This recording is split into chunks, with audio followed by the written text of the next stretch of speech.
The Honourable Member for Murchison. Thank you, Mr President. The Tasmanian Minerals and Energy Council Blueprint for Mental Health and Wellbeing was released last week. This excellent publication is the product of a collaborative approach of the health and safety teams of the major miners and mineral processors in Tasmania. And I have a copy here which is also available online. The process was led by Aaron Brannigan, the General Manager of MMG Rosebery, as Chair of the Tasmanian Minerals and Energy Council Health and Safety and Environment Committee. And then when Aaron left MMG Rosebery, it was handed over to Peter Walker, the General Manager of CMT Queenstown. Mr President, it's a blueprint that will have broad application beyond the resources sector.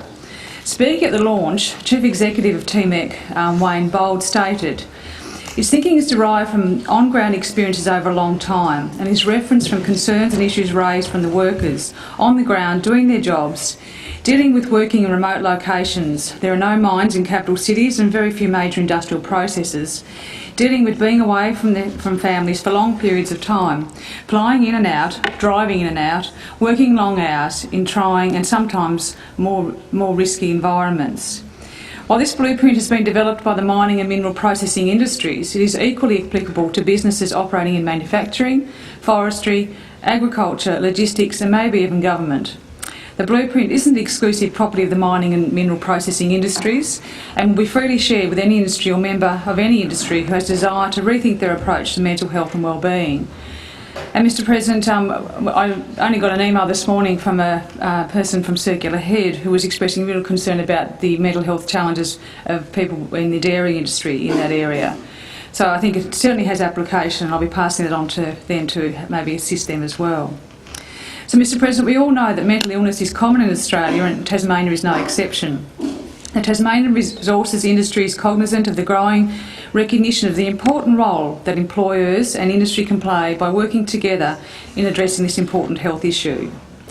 This understanding has been the key driver in the development of this blueprint.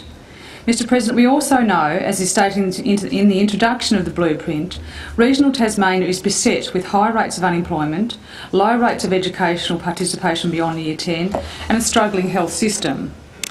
When coupled with the rugged and remote working conditions incumbent with resource exploration, mining and downstream production, the impact on individuals, families and communities looms as a constant issue. Mental illness impacts workplace productivity through absenteeism and presenteeism and flows on directly to impact families. If mental health problems are left unaddressed, they can also have an effect on rates of accidental injury in the workplace. Mr President, these are the realities for all workplaces, and as I've noted, this blueprint and its application are not limited to the mining and energy sector. I'm confident that all workplaces value the mental health and wellbeing of their employees, just as members of the Tasmanian resources and processing sector do.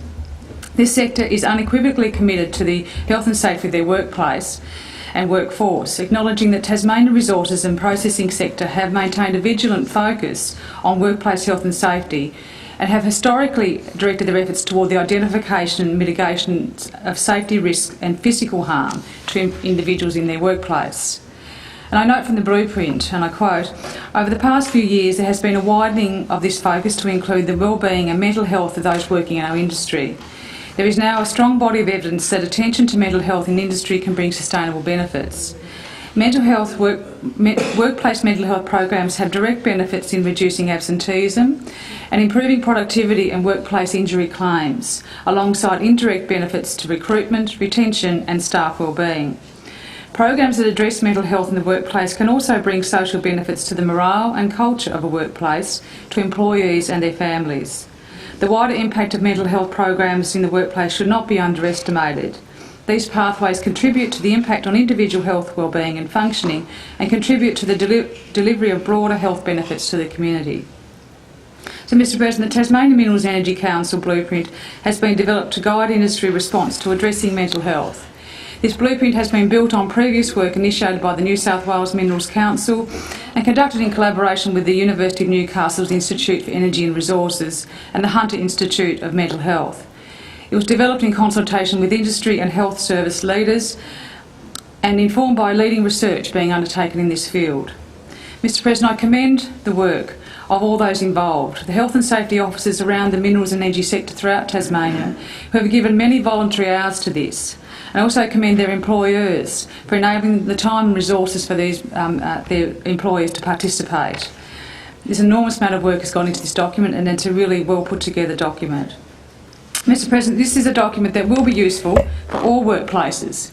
It's available online as well as in this hard copy form. And I thank the TMEC and for their ongoing commitment to the health and wellbeing, physical and mental, of their workplace and the benefit this approach brings to their families and workplaces that they're responsible for. I commend the document to all of you. Honourable Leader.